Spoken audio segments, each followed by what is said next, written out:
So hello people, this is your channel CTV and in this video we are going to solve the questions of money market instrument chapter number 10 CA final SFM old syllabus का PM है right. तो अगर हम देखा जाए तो इसमें पहले क्वेश्चन से हम स्टार्ट करते हैं। जो भी कंसेप्ट है वो कंसेप्ट हम देखते हैं, समझ लेंगे। ठीक है, क्वेश्चन स्टार्ट करते हैं।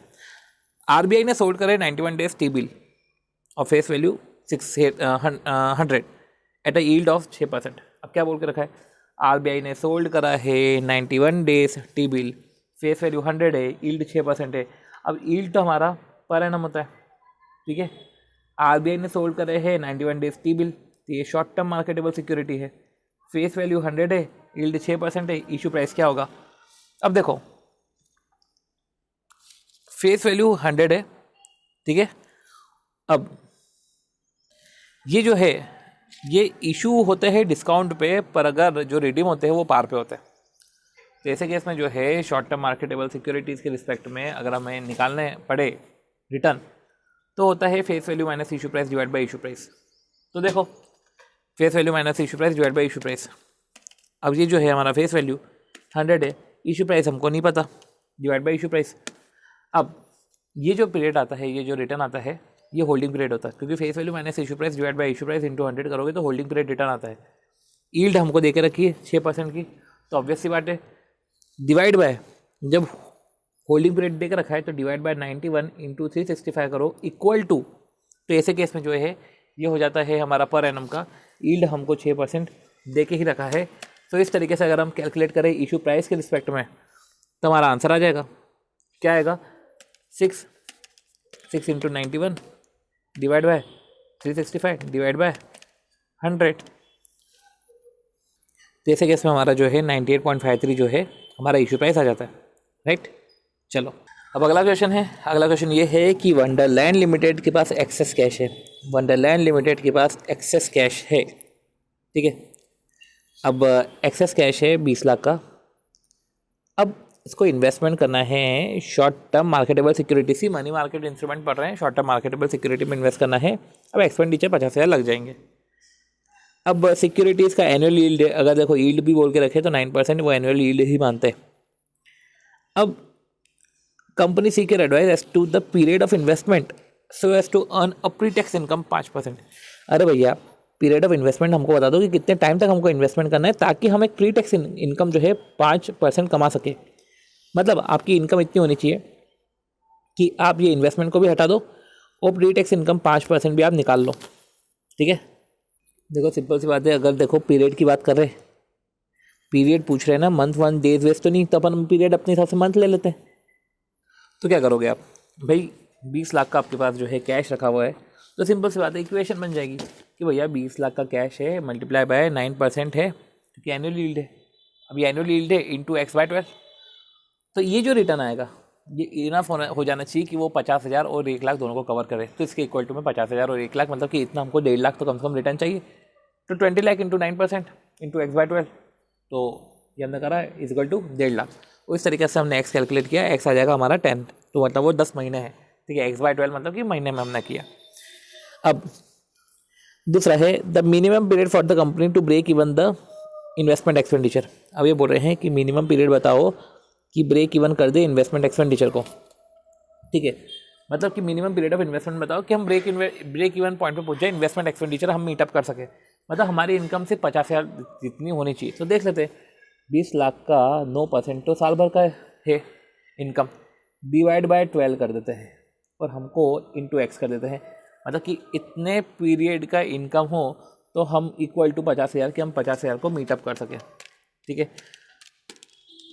तो आता है हमारा 20 लाख का 9% divide by 12 divide equal two into 50,000, 3.33 month के लिए अगर आप कर रहे हो इन्वेस्ट तो आपका ब्रेक इवन पॉइंट मीट हो जाएगा, ठीक है।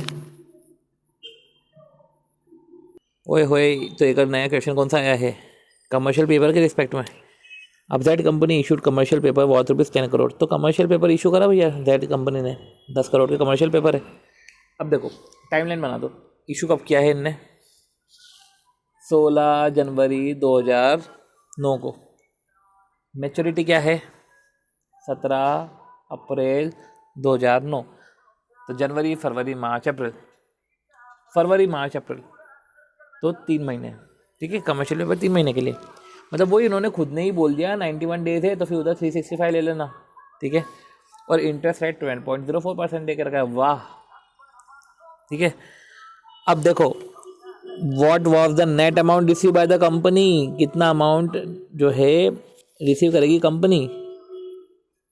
सी, तब देखो क्या बोल रहे हैं कि जेड कंपनी ने इशू करे कमर्शियल पेपर, क्या बोला है कि जेड कंपनी ने इशू करे commercial paper worth 10 crore, 10 crore की वर्थ तक के कमर्शियल पेपर इशू कर रहे, तो ऑब्वियस सी बात है यार, इशू करेंगे तो डिस्काउंट पे ही इशू करेंगे, इशू तो कम पे ही होता है, रिडीम पार पे होता है।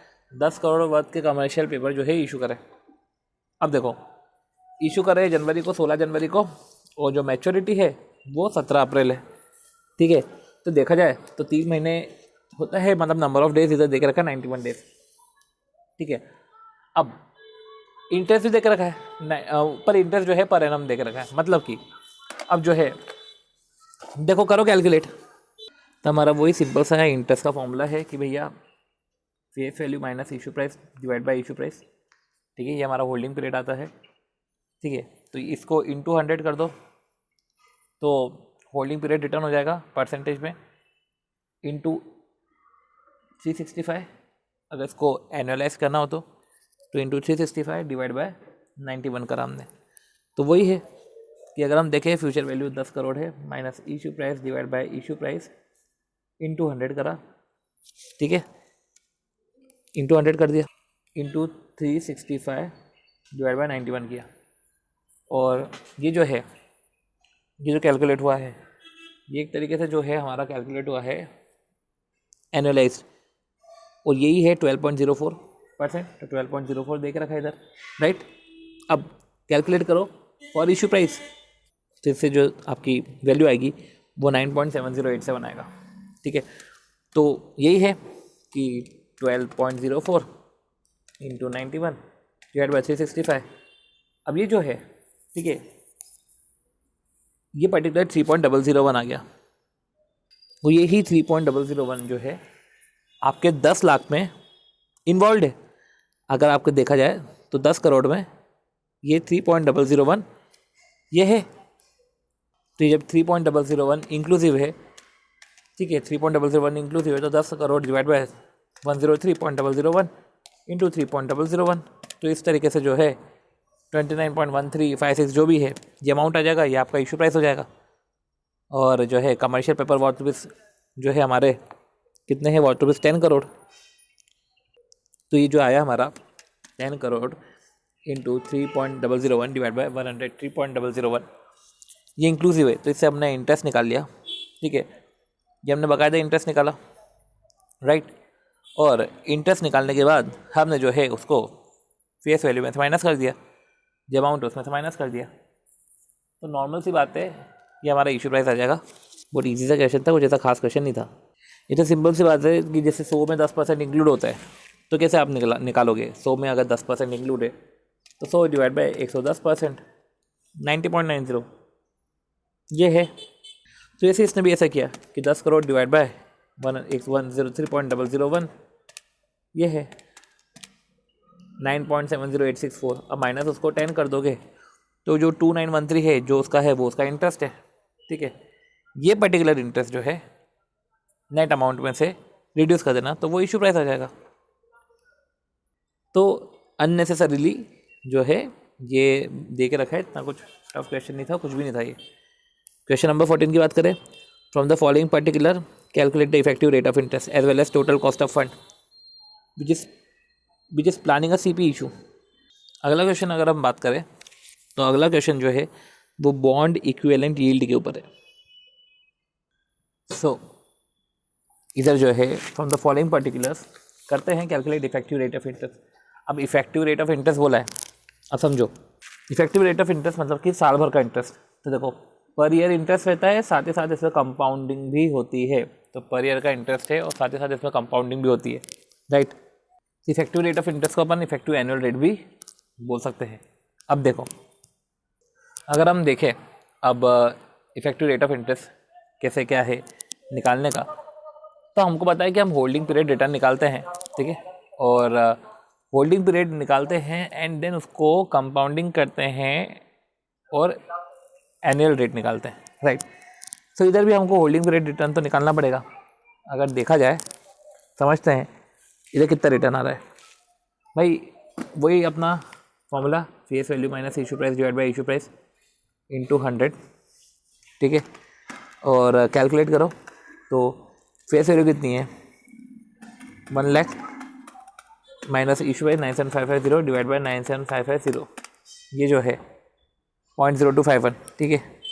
अब divide by holding period 3 into करो 12, ये हमारा आ गया 10.046, इसे कुछ आ रहा है, ओके 10.05 पर एनम आ रहा है, ठीक है।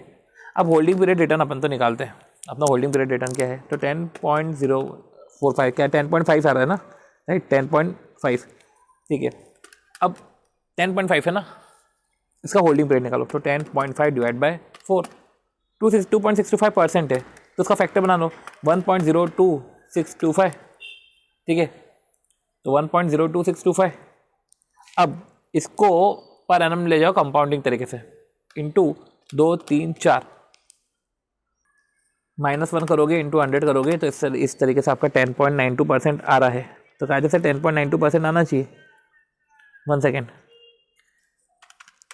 10.05 okay 10.05 divide by 4, 10.05 divide by 4 यह गया 2.5125, ओके 1.025125, ओके इंटू 2 3 4 -1 इंटू 100 10.435% आ रहा है, राइट 10.435 आ रहा है हमारा इफेक्टिव एनुअल यील्ड, ठीक है।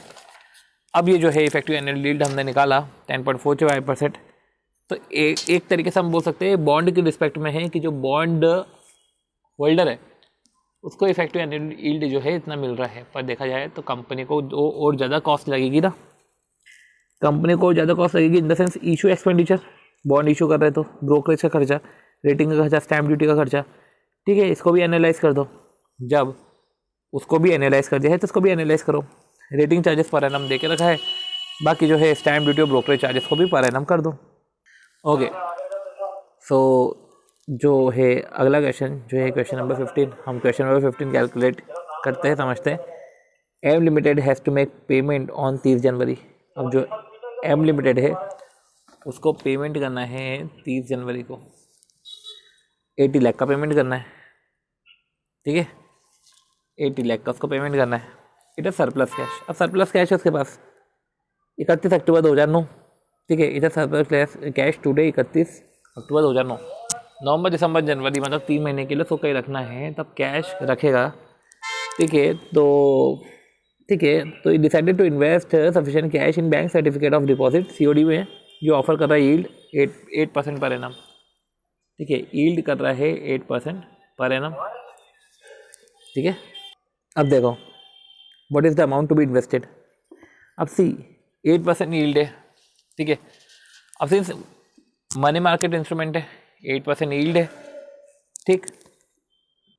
इफेक्टिव रेट तो बोल के नहीं रखा है, तो सिंपल सी बात है, ये जो यील्ड है 8% का हमको 3 महीने का निकालना है, तो सबसे पहले 8% को कर दो, ठीक है, या तो आप डिवाइड बाय 4 कर दो। परसेंट से शॉर्ट टर्म मार्केटेबल सिक्योरिटीज़ होती है इंटू 91 डिवाइड बाय 365 करो, तो 8% का इंटू 91 डिवाइड बाय 365, ठीक है। तो क्या हुआ 8 इंटू 91 डिवाइड बाय 365, यह आया 1.9945 करके कुछ आया, डिवाइड बाय 100 + 1, ये फैक्टर हमने बना दिया। इस फैक्टर से हमको डिस्काउंट करना है 1.0199452, तो डिस्काउंट करना है तो 80 लाख 1. ठीक है 0199452। तो इस तरीके से अगर हम देखें तो कि अगर आपको 80 लाख चाहिए तो आप जो है 7843558 रुपीज़ जो है कर दो इन्वेस्ट। सिंपल सी बात है, वो पीरियोडिक आपको जो है डिस्काउंट करना पड़ेगा। आपने डिस्काउंट करा, आप इन्वेस्ट कर दो, राइट। फिर आती है बात हमारी क्वेश्चन नंबर 16 की। क्वेश्चन नंबर 16 क्या बोल रहा है, money market instrument face value 100 है, वही फेस वैल्यू 100 है, डिस्काउंट यील्ड डिस्काउंट यील्ड बोल के रखा है 6%, ये डिस्काउंट यील्ड है 6%। Mature in 45 days. अब करंट प्राइस ऑफ इंस्ट्रूमेंट हमको निकालना है। देखो डिस्काउंट यील्ड है तो ऑब्वियस सी बात है 6% है। 6 × 45 डिवाइड बाई 360 करोगे तो 0.75 आएगा, ठीक है। अब बस 0.75% से आपको डिस्काउंट करना है तो 99.25 आ जाएगा करंट प्राइस। सिंपल सी बात है, वही प्राइस तो कम रहेगा, ठीक है, फेस वैल्यू ज़्यादा रहेगी। डिस्काउंट यील्ड हमको दे के रखा है, डिस्काउंटिंग कर लो इतने से। बॉन्ड इक्विवेलेंट यील्ड निकालो, ये हमारी डिस्काउंट यील्ड 6% है, ठीक है। अब बॉन्ड इक्विवेलेंट यील्ड निकाल लो। अब face value minus issue price, मतलब वही इशू प्राइस कितना है 99.25। अब बॉन्ड इक्विवेलेंट यील्ड हमारा क्या होगा कि फेस वैल्यू, ठीक है, minus issue price divide by issue price, ठीक है। तो ये हमारा हो जाएगा bond equivalent yield, face value minus issue price divide by issue price into 100, ठीक है, और डिवाइड बाय 360 इंटू 45। इन्होंने जो है bond equivalent yield per annum निकाला है। फिर आती बात इफेक्टिव एनुअल रिटर्न। तब इफेक्टिव एनुअल रिटर्न है, तब समझो कि हमारा जो है बॉन्ड इक्विवेलेंट यील्ड हमारा 6.045 था, डिवाइड बाय, अब देखो 45 डेज का, ठीक है कंपाउंडिंग अगर आप देखें तो 6.045 अगर हम बात करें तो 360 डिवाइड बाय 45, 8 निकल रहे हैं, 8 स्टेंच ऑफ 45 डेज, तो 6.045 डिवाइड बाय 8 करोगे, ठीक है, ओके, फिर डिवाइड बाय 100 करोगे। अब कैलकुलेट करोगे तो तुम्हें इफेक्टिव एनुअल रिटर्न आएगा। मतलब कि सिंपल सी बात है, इफेक्टिव एनुअल रिटर्न के रिस्पेक्ट में आपको समझना पड़ेगा कि आपने जो है बॉन्ड इक्विवेलेंट यील्ड निकाला। अब बॉन्ड इक्विवेलेंट यील्ड निकाला वो आपको वो साल भर का आ रहा है, ठीक है। तो अपन बोल सकते हैं कि बॉन्ड इक्विवेलेंट यील्ड जो है वो साल भर का आता है बिना कंपाउंडिंग के सिंपली। इफेक्टिव एनुअल यील्ड भी साल भर का रहता है पर वो कंपाउंडिंग होते हुए आता है। तो जब बॉन्ड इक्विवेलेंट यील्ड आए, सिंपल सी बात है कि आप जो है पर एनम कैलकुलेट करना, ठीक है, कंपाउंडिंग बिना कंपाउंडिंग के, राइट। अब हम जो है क्वेश्चन नंबर 17 देखते हैं, ठीक है। क्वेश्चन नंबर 17 क्या है, समझो। AXY limited is able to issue commercial paper 50 lakh every 4 month, ठीक है, at a rate 12.5% per annum. तो ठीक है, तो इशू करता है कमर्शियल पेपर, ठीक है। इशू कब करा है कमर्शियल पेपर? 50 लाख का इशू करा है, वैल्यू 50 लाख है, मतलब वही 50 lakh worth 4 month, every 4 month ये इशू करता है, rate of 12.5% per annum. Cost of placement of commercial paper issue 2500 cost लग जाती है per issue. AXY limited is required to maintain line of credit 1.5 lakh in bank balance, और उसको 1.5 lakh bank balance भी maintain करना है, ठीक है। The applicable income tax rate है 30%। What is the cost of fund to AXY limited for commercial paper issue. अब commercial paper के रिस्पेक्ट में कॉस्ट कितनी होगी, कॉस्ट क्या होगी कमर्शियल पेपर इशू के रिस्पेक्ट में? The maturity of commercial paper 4 month, ठीक है, तो मैच्योरिटी तो 4 मंथ है। अब कमर्शियल पेपर के रिस्पेक्ट में कॉस्ट क्या होगी? सिंपल सी बात है, देखो अगर हम देखें तो कमर्शियल पेपर इशू कर रहे हैं हम 50 लाख के हर 4 महीने में 12.5% पर एनम के हिसाब से। अगर देखें यूँ तो वॉट रुपीज़ 50,000 के हम इशू कर रहे हैं, 50 लाख के हम इशू कर रहे हैं, 12.5% पर एनम का। प्लेसमेंट के रिस्पेक्ट में जो कॉस्ट है 2500 लग रही है, और line of credit 1.5 lakh bank balance maintain करना है। Cost of fund after tax हमको निकालना है, ठीक है। तो कॉस्ट के रिस्पेक्ट में अगर हम बात करें तो पहला कॉस्ट इंटरेस्ट आ जाता है, ठीक है, पहला कॉस्ट हमारा इंटरेस्ट आ जाता है। अब जैसे कि इधर बोला था इशू कमर्शियल पेपर बहुत रुपीज़ 10 करोड़, इधर हमने 10 करोड़ की क्या मान ली थी फेस वैल्यू, ठीक है। इधर जो है इशू कर रहा है कमर्शियल पेपर ऑफ 50 लाख, जिसकी इशू प्राइस आ गई। इधर ये इशू प्राइस है, इधर वॉट्स बहुत कुछ भी नहीं देख रखा है, ये इशू प्राइस माना गया है 50 लाख। सिंपल सी बात है, 12.5% के हिसाब से इंटरेस्ट कैलकुलेट होगा 208,333। इशू एक्सपेंसेस 2500 लगेंगे, ये हमारा खर्चा है, ठीक है, सिंपल सी बात है। तो इशू करा, पैसे आए, इंटरेस्ट है 208,333, इशू एक्सपेंसेस है 2500 और मिनिमम बैलेंस है। अब मिनिमम बैलेंस हमको 1.5 लाख भी रखना है, ठीक है, मिनिमम बैलेंस हमको 1.5 लाख भी रखना है और 1.5 लाख मिनिमम बैलेंस रखेंगे तो सिंपल सी बात है, कमर्शियल पेपर के रिस्पेक्ट में रख रहे हैं ना 1.5 लाख का बैलेंस। तो ऐसे केस में जो है हमें बाकायदा जो है कैलकुलेट भी करना पड़ेगा अपॉर्चुनिटी कॉस्ट। तो 4 महीने का हमारा अपॉर्चुनिटी कॉस्ट हो गया। तो इस तरीके से अगर हम देखें तो मिनिमम बैलेंस भी हमको रखना है। तो एक तरीके से अगर हम देखें तो कॉस्ट ऑफ फंड क्या है, कॉस्ट ऑफ फंड है हमारा एक तो इंटरेस्ट, पर इंटरेस्ट हो जाएगा आफ्टर टैक्स, तो उसका टैक्स इफेक्ट हमको मिल जाएगा। इशू एक्सपेंडिचर है, ठीक है, तो हमारा इशू एक्सपेंडिचर है, साथ ही साथ अपॉर्चुनिटी कॉस्ट है, ठीक है। तो अब देखो इंटरेस्ट एक्सपेंडिचर 208,333, राइट, उसमें जो है 2500 ऐड कर लो, वो इशू एक्सपेंसेस है, 210,333 वो आफ्टर टैक्स है, और उसके साथ साथ ही अपॉर्चुनिटी कॉस्ट भी है। अब वो अपॉर्चुनिटी कॉस्ट आफ्टर टैक्स होने से रही, पर अपॉर्चुनिटी कॉस्ट भी है, और डिवाइड बाय जो है हमको इतना बैलेंस मेंटेन करना है, ले दे के हम इतना ही यूज़ कर पाएंगे। 4639,167 या हम बोल सकते हैं कितना ही हम जो है रख सकेंगे, ठीक है। तो कॉस्ट ऑफ फंड इस तरीके से हमारी जो है आ जाती है।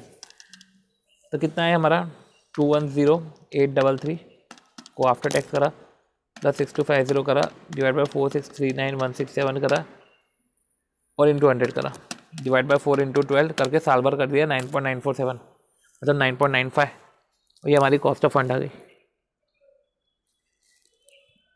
ठीक है। तो पॉइंट यही है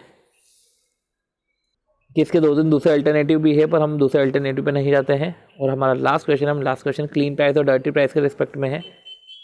डर्टी प्राइस जो होता है वो क्लीन प्राइस प्लस जो है इंटरेस्ट एक्रूड होता है। तो बैंक एंटर हुआ है रेपो में 14 दिन के with bank be in 10% GOI bond 2018 5.65% के रिस्पेक्ट में फॉर 8 करोड़ कि बैंक ने अभी सेल करे है, बैंक को ए को पैसे चाहिए पर उसको रीपर्चेस भी कर लेगा, ठीक है। 10% GOI बॉन्ड से एट 5.65% फॉर 8 करोड़, ठीक है। एज्यूमिंग दैट क्लीन प्राइस 99.42 है, initial margin 2% and days of accrued interest to be 262 days. अब हमें डर्टी प्राइस निकालनी है, समझो। डर्टी प्राइस क्या होता है, clean price plus interest accrued, ठीक है। इंटरेस्ट की बात करें तो 10% GOI बॉन्ड है, 10% GOI बॉन्ड है। जब बोल के रख रहे हैं कि एक्रूड इंटरेस्ट है 262 डेज का, तो 262 डेज का निकालो और जो है हमारा डर्टी प्राइस आ जाएगा, ठीक है। अब समझो, आप सिंपल सी बात है, जो पर्टिकुलर 8 करोड़ है, ठीक है, आप डर्टी प्राइस पे उसको सेल करोगे, आप डर्टी प्राइस पे सेल करोगे तो इनिशियल मार्जिन लगेगा, सेल के ऊपर सेल करोगे इनिशियल मार्जिन लगेगा 2%, आप उसको डिडक्ट करोगे तो 98% आपका इनिशियल प्रोसीड आ जाएगा, ठीक है। ये 90 जो भी है आपका इनिशियल प्रोसीड आ जाएगा। अब ये जो है इनिशियल प्रोसीड आप क्या करोगे, आप यूज़ करोगे, पर जो भी है, ठीक है, इसको हमको पे करना पड़ेगा 5.65 के रिस्पेक्ट में, ठीक है। 14 डेज़ का हमने लिया है तो 5.65 के रिस्पेक्ट में 838,36804 हमको पे करना पड़ेगा। तो इस तरीके से अगर हम देखें तो हमारा जो है ओवर होता है मनी मार्केट ऑपरेशन के रिस्पेक्ट में क्वेश्चंस। तो इस तरीके से हमने सारे क्वेश्चन ओवर करते हैं और हम मिलते हैं हमारे अब नेक्स्ट वीडियो में, राइट।